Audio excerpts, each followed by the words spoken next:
Okay. Yes, we got you loud and clear. We're joined by a good amount of our Chicago media here that are excited to hear from you. So if you're ready, we can get started. Okay, let's do it.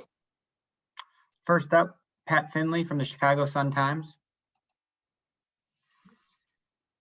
Hey, Coach, how are you? Good. How are you? I'm good. Hey, we heard Justin say last night a couple of times about how, he's overcome some things in his life, some adversity. How have you seen him overcome the lows that he hit, if any, with you, and what does that say about his personality? I think it's one of the most important traits of being successful in the NFL.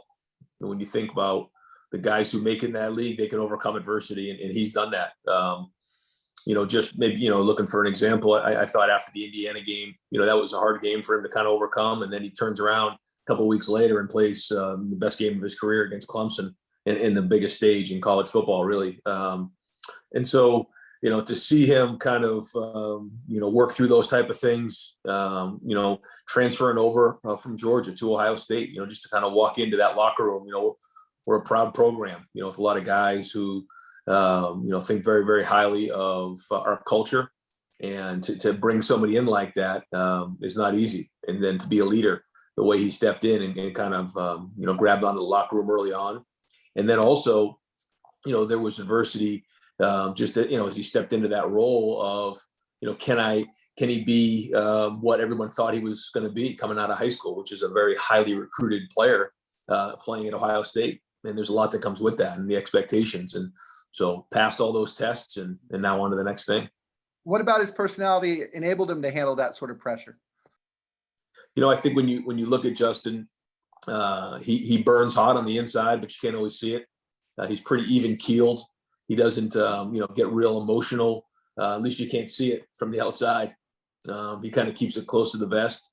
But I know that, just whether it was, when he first got here, coming off the Clemson loss last year, and now even just kind of going through this whole draft process, you can see he gets motivated quickly. His competitive fire gets lit quickly. And I know he's really anxious to get going here. Dan Wiederer, Chicago Tribune. Ryan, thanks a lot for doing this. I'm curious from your perch how you saw and oversaw Justin's evolution from an outstanding athlete into a guy who could be a mastermind as a pocket quarterback. Yeah, I mean, he's very, very athletic, as you know, and he's big and he's strong and he's got running skills. But we didn't just run him in our offense, like you said. We have an NFL style offense, and he really grabbed onto that. I think the first thing for him was the work in the classroom, understanding protections and route structures, defensive structures, how teams are trying to attack him. There was just some really good points, especially in this past year, the second year we had with him. I just the one offhand that was just really well. He recognizes that, one of the guys is blitzing, and we actually side adjust the route, change the route on the run. He throws to Jeremy Ruckert for a touchdown. That was one example, just changing protections, seeing, in game. There was a game in the playing the Clemson game that we didn't even run going into that week. We kind of put it up on the sideline. It was a play that we had run, previously, but he was able to do that. And so I think that's part of his evolution was just, the mental part of the game. The physical part, I think he just became more and more comfortable in the pocket. And you can see that as the last couple of years evolved. You also mentioned the Indiana game, and others have mentioned that game as well. I'm curious what you think the lessons learned from that game were for Justin and the growth that he made from that's applicable to his continued growth as a quarterback. Yeah, I mean, I think, for all of us at Ohio State, it was a unique season.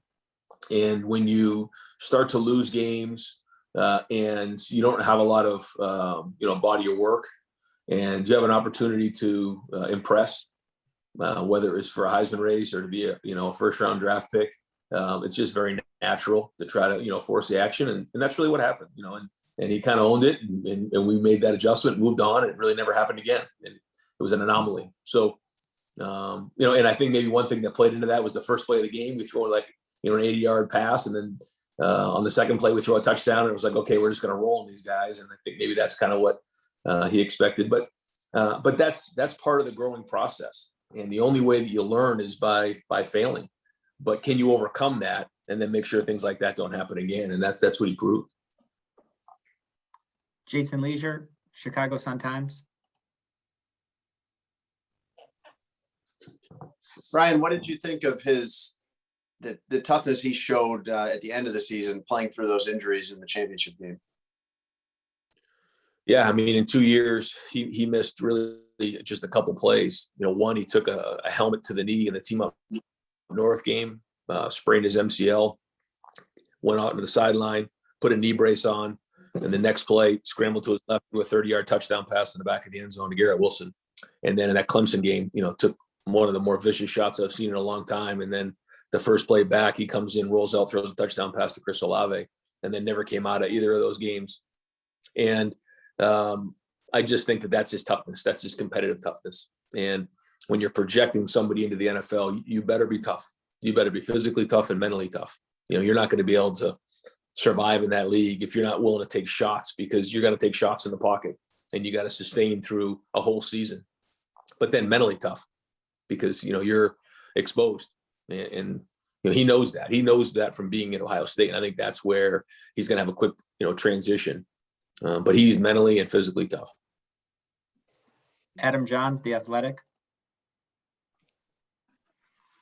Hey, Ryan, I want to go back to 2019 when he transfers there.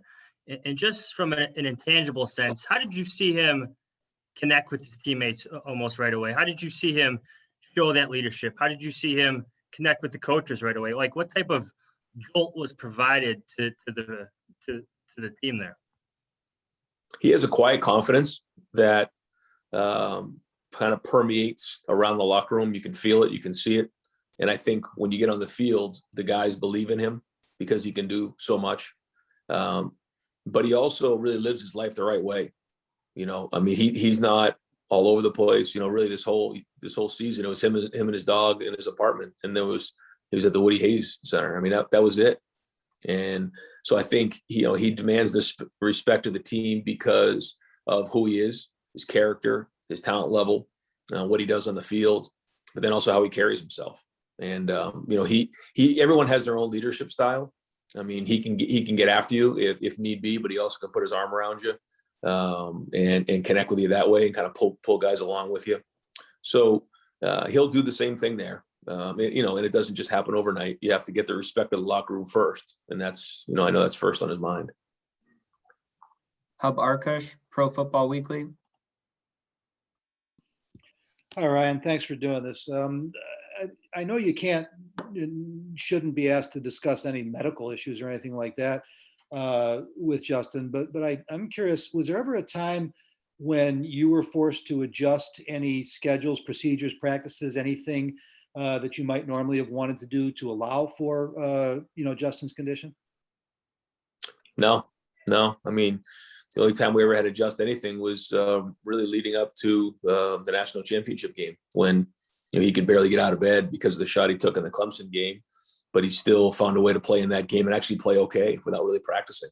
But other than that, I mean, he was one of the first guys in the facility every day, hardworking, and really never missed anything.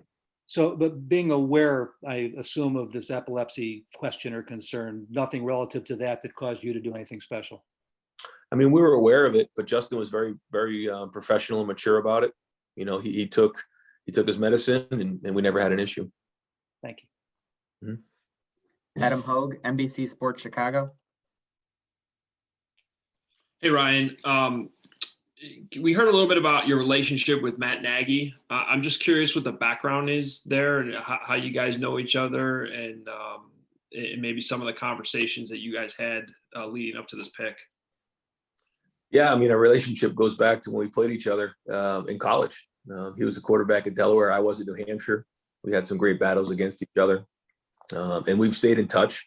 And just, through, when I was in the NFL, he was in the NFL as a quarterback coach. And so we kind of stayed in touch that way. And then when he got to the Bears, he would call about some of our players, always really good. One of the better guys I've been around, just asking questions. And then even as early as, when Justin got here, he and I would talk about Justin a little bit. And I got to give Matt credit, Ryan Pace credit, everybody in the Bears organization. I thought they did an unbelievable job in this process. Not only, asking all the right questions, but I think this is a great fit. And the way that they went about their business was really professional, and I feel great for them. But I hope our relationship can help along the way. Anytime anybody in the NFL asks us for access about our players, we try to do it. But it was great to have that extra relationship with Matt. And I know Ryan was a huge part of this as well. And they have a great staff. So I'm excited for the city of Chicago to see Justin Fields. And this is going to be a fun time to be a part of and watch from Columbus. But we're all Bears fans now, and really happy for Matt and for Ryan. Chris Emma, 670 The Score. Hey, Ryan, following up on that, there was a report that conversation you had with Matt Nagy this fall, and you used the term generational talent to describe Justin Fields. Can you confirm you said that, first of all, and just kind of how would you describe some of the conversations you've had with Matt Nagy in addition to, you mentioned the questions that he asked. What kind of questions did he ask? Yeah. I mean, I recognized that early on, that Justin Fields has that type of talent. And that's exactly what the word I used when he got here was generational talent. I would share those things with Matt when we would talk, and he'd come visit. He would just, ask questions about a lot of our guys, but in particular about Justin would just, I can't even, remember exactly all the details of it because it was so much conversation, but would just ask, about, his work ethic, who he is, his ability on the field, decision-making. I mean, all of the above. When you make a big decision like that, there's a lot of questions that have to get asked. And Mick Marotti, our strength and conditioning coach, is a huge part of that as well. In terms of giving information to the scouts and the personnel department. So, again, unbelievable job, well done, and excited for the organization. Mark Grody, 670 The Score. Hi, Ryan. The Bears are saying, and Ryan Pace is saying that, that they're going to have a plan to develop Justin Fields. Do you think, though, that he would be a guy that would be capable of starting in the NFL on day one, or do you think that that's the wise way to go about it, that there's some development that still needs to be done before you throw him out there? I think both. I just think that there's development that needs to happen. I think for all the quarterbacks when you look at them, and I think that's one of the things you look at in the history of the NFL and the guys who get drafted. Really interesting to me because when I was in the NFL and coaching the quarterbacks, I'd kind of go through this and study it. Now, being in this role, just kind of studying what makes a successful quarterback in the NFL, and I think having that development package for a quarterback when they first get in is critically important. And, but I also think it's kind of what the expectation is. There's going to be some learning along the way. There's going to be growing pains. And do I think he can play right away? Sure. Do I think he's going to be a lot better in year 3, 4, and 5? Absolutely. And I think that blueprint's out there. And certainly Matt knows that better than anybody. Thank you. Dan Wiederer. Ryan, obviously last fall was incredibly unique, and it's easy to forget how unique it was now, but I'm curious what you witnessed in Justin and his desire to want to get the season going and his influence in allowing you guys to get to a point where he actually could play that 2020 season. It was unbelievable to watch, certainly one of the more unique times in our country's history. But for Justin, very easily could have said, I'm just going to get ready for the draft next year. But he never flinched. He wanted to play. He wanted another year of experience. He wanted to compete and go beat Clemson and play for a national championship. I mean, that was right on his mind. And because of that, he fought for a season. I mean, he petitioned. He got on national TV, he spoke on ESPN, I think maybe Good Morning America. And, he wasn't reckless about it. I think that's what's really cool about it. I mean, he's really respectful, well thought out, and a lot of people followed him. I forget exactly how many petitions and signatures he got, but it was a lot. And I think that shows you his leadership. And he had an impact. And I think when you go back and look at this, maybe in 10 to 20 years, hopefully it's one of those things you go back on and shows you some early leadership on somebody who did something special, with his entire career. Nathan Bard, Cleveland.com.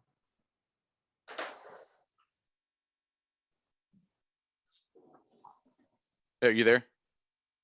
Yep, got you, Nate. Sorry. I know you probably weren't able to extensively watch the Bears in recent years, but from what you know about Matt Nagy's offensive background with Andy Reid and everything, how do you feel like Justin's skills fit in with those concepts and what they want to do with that offense? I think it fits really well. Matt comes from a great background, coming over from the Chiefs and what they do. I think they're really, really creative. Certainly study their film a lot and what they do. And I think, they're going to be able to accentuate what Justin does well. And there's a lot that goes with it. That's what's great about, that style of offense. It can go a lot of different ways and there's a lot of flexibility in there. So again, really fired up to see what that looks like. We're going to take a couple more for Coach Day. Dan Hope. Hey, Ryan, what does it mean to you, and what do you think it means for Ohio State to have two quarterbacks in 3 years be selected in the top 15 of a draft? Well, I proud of that. But also it's what you do with the opportunity now. And Justin knows that. And so now, he's got to go about the business of, putting in the work and, building that reputation, the respect in that locker room so he can go have a successful career. And that's the idea. But it is exciting. I got to tell you, it's exciting to have, two guys drafted here in the last 3 years. I think it's great for recruiting. I think, it's an exciting time to be a quarterback or receiver at Ohio State. And it's fun. It's just fun to be a part of this and continue to recruit these people and their families. Patrick Murphy. Hey, Ryan. Justin hasn't had to sit behind a quarterback very often in his career. That sounds like it's the plan in Chicago. Knowing him as well as you do, how do you feel like he will handle the development process, the learning behind a starter ahead of him? I think it'll be great. Yeah, I mean, the goal is to have a long career in the NFL and to grow and develop and build. It isn't to, start to, I got to be there day one and I got to get all this. I mean, there has to be a long-term vision on this. And I know that he understands that, he's played 1.5 years or maybe a little bit more of college football. That's it. And so the ceiling's really, really high. I think that's what I'm sure everybody in the city of Chicago is fired up about. And that's what the Bears organization recognized. But part of this process for him is going to be to sit there, learn early on, learn from some of the other guys, and just keep building as much experience as he can, so that he can have a long career in the NFL, and that's the idea. We have time for one more with Coach Day. Adam Hogue. Yeah, Ryan, I'm just curious because sometimes one of the knocks you hear with Justin, one of the rare knocks is the methodical nature of some of his process and decision making.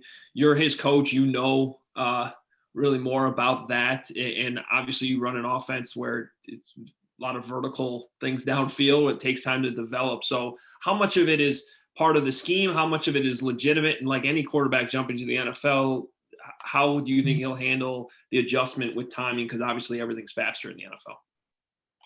Yeah, I mean, he's super athletic, and he will adjust with what he needs to adjust with. That's the thing about him is if maybe it's not working, he'll get it solved quickly.